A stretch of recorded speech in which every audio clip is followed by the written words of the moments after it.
சற்று முன் கிடைக்கப்பெற்ற மிக மிக முக்கியமான செய்தி ஒன்று வெளியாகியிருக்கு.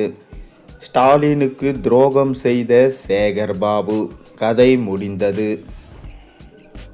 ஸ்டாலின் அவர்கள் தற்போது லண்டனில் சென்றிருக்கிறார். மேலும் செந்தில் பாலாஜி அவர்களும் தலைமறைவாக இருந்து வருகிறார். குதிரை பேரம் விஷயத்தில் தற்போது செந்தில் பாலாஜியும் அவரது தம்பி அசோக்குமாரும் தொடர்ந்து தலைமறைவாக இருப்பதாக செய்திகள் வெளியாகியிருக்கு. அவர்கள் வெளிநாட்டுக்கு தப்பி செல்லாமல் இருப்பதற்காக லுக் அவுட் நோட்டீஸும் வழங்கப்பட்டிருக்கிறதாம். தொடர்ந்து அனைத்து விமான நிலையங்களிலும் தற்போது காவலாளிகள் செந்தில் பாலாஜி மற்றும் அசோக்குமார் தப்பி செல்லாமல் இருப்பதற்காக அங்கு ஃபுல் ஃபோர்ஸை விஜய் தலைமையிலான அரசு இறக்கியிருக்காம்.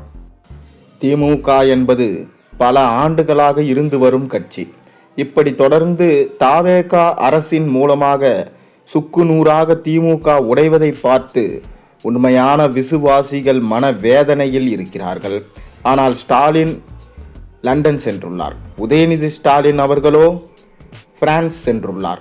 இப்படி தொடர்ந்து அனைவரும் சுற்றுலா செல்வது போல வெளிநாடுகளுக்கு பயணம் செய்கிறார்கள். ஆனால் திமுகவை எப்படி மீட்டெடுப்பது என்கின்ற யோசனையில் யாரும் இல்லை. கிட்டத்தட்ட திமுகவின் உண்மையான தொண்டர்கள் அவங்க தான் வேதனைக்கு உள்ளாயிருக்காங்க.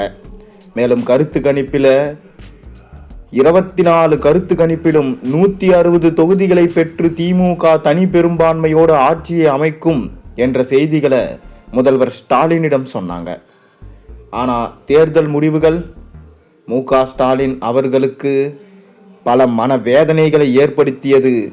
தொடர்ந்து லண்டனுக்கு சென்றதே சிகிச்சைக்காக தான், அவருடைய உடல்நிலை சரியில்லை என செய்திகள் வெளியாகியிருக்கிறது.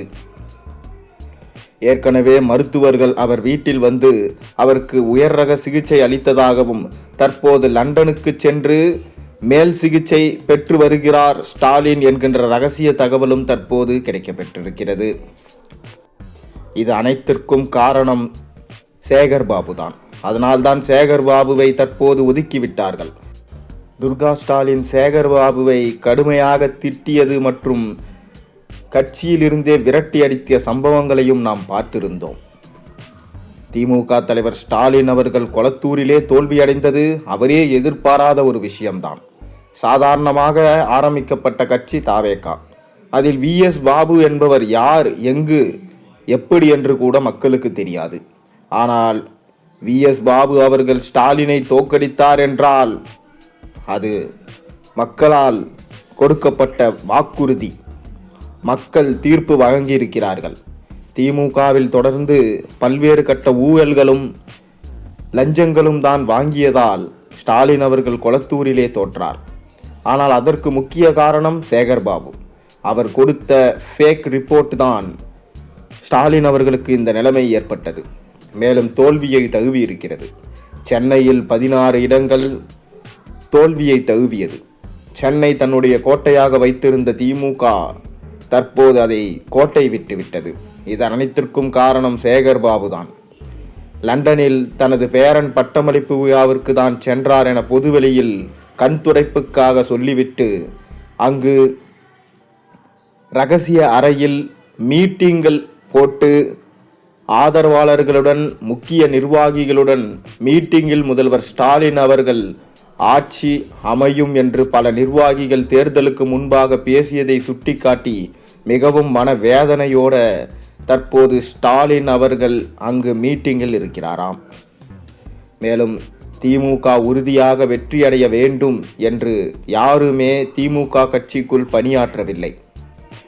ஒவ்வொரு தொகுதிகளுக்கும் கிட்டத்தட்ட 350 கோடி வரை கட்சியின் நிதி பணங்களை நாங்கள் கொடுத்தோம். ஆனால் நீங்கள் ஊழல் மட்டும் செய்துவிட்டு அந்த பணத்தை உங்கள் சொந்த பாக்கெட்டுக்குள் சொருவிக்கொண்டு திமுகவை இந்த நிலைமைக்கு தள்ளிவிட்டீர்கள் என ஸ்டாலின் அனைவருக்கும் டோஸ் விட்டிருக்கிறாராம்.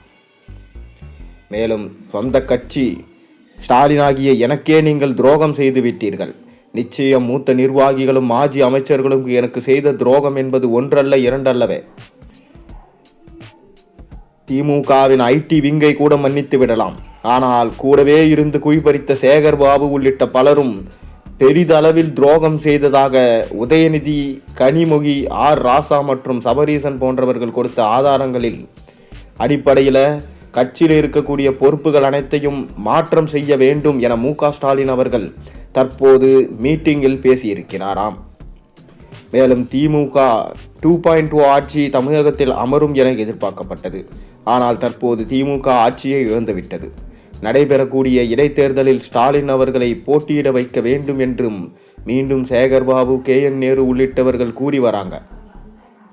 இரண்டாவது முறை தேர்தலில் போட்டியிட்டு தோல்வியை தழுவினால் அது வரலாற்று தோல்வியாக அமையும்.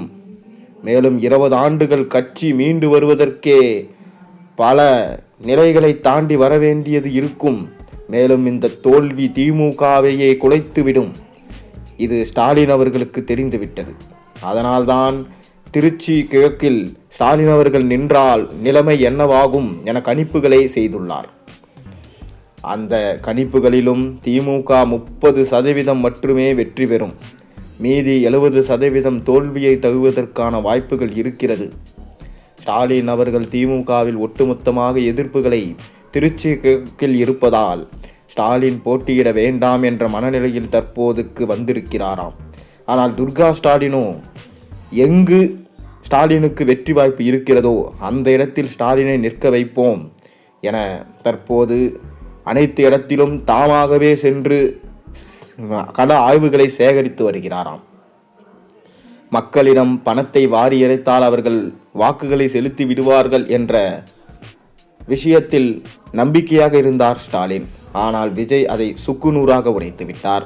மேலும் பணங்களையும் கரெக்டாக மக்களிடம் கொண்டு சேர்க்கவில்லை. சேகர் பாபு அதை சுருட்டி கொண்டு மூட்டை மூட்டையாக தன்னுடைய பண்ணை வீட்டில் பதுக்கியிருந்தார். இதனால் தான் ஸ்டாலின் அவர்கள் பெரும் மனவேதனை அடைந்து பேசியதாக சொல்லப்படுகிறது. நான் திமுகவின் வளர்ச்சிக்கு தான் வழிவகை செய்தேன்.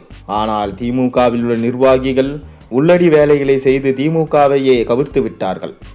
மேலும் விஜய் நேற்று வந்த பையன். அவனுக்கு பாஜகவை சரியாக எதிர்கொள்ள தெரியாது. ஸ்டாலின் அவர்கள் தான் பாஜகவை எதிர்கொள்ள சரியான ஆள் என்றெல்லாம் மக்களால் சொல்லப்பட்டு வந்தது. ஆனால் தற்போது நிலைமை இப்படி மக்கள் உருவாக்கிவிட்டார்கள். அதற்கு காரணம் திமுகவின் நிர்வாகிகளும் முக்கிய அமைச்சர்களுமே காரணம். மேலும் ஸ்டாலினுக்கு இந்த மிகப்பெரிய ஒரு தோல்விக்கு அடித்தளமாக அமைந்துவிட்டதாக செய்திகளையும் நம்மால் பார்க்க முடிகிறது. மு.க. ஸ்டாலின் அவர்கள் தோல்வியை தழுவியது மட்டுமல்ல, சட்டப்பேரவையில் எங்கே அப்பாவை தேடும் பையனை பற்றி உங்களுக்கு தெரியுமா என்றெல்லாம் பேசும் நிலைமைக்கு ஆளாக்கிவிட்டார்கள். இதனால் ஸ்டாலின் அவர்களின் மரியாதை சட்டசபையில் இல்லாமல் போய்விட்டது. உதயநிதி அவர்கள் விஜய் அவர்களை எதிர்த்து கேள்வி கேட்காமல் முதல்வராக தேர்வு செய்யப்பட்ட விஜய் அவர்கள் கேள்விற்கே உதயநிதி அங்கிருந்து வெளியே ஓடும் நிலைமைதான் ஏற்பட்டது. இதனால் திமுகவில் உள்ள மூத்த அமைச்சர்கள், முக்கிய நிர்வாகிகள் அனைவரையும் மாற்றிவிட்டு இளம் தலைமுறையினருக்கு வாய்ப்பு அளிக்க வேண்டும் என ஸ்டாலின் மீட்டிங்கில் முடிவெடுத்திருக்கிறாராம். நீங்கள் என்ன நினைக்கிறீங்க? உங்கள் கருத்துக்களை மறக்காம கீழே கமெண்ட்ல சொல்லுங்க.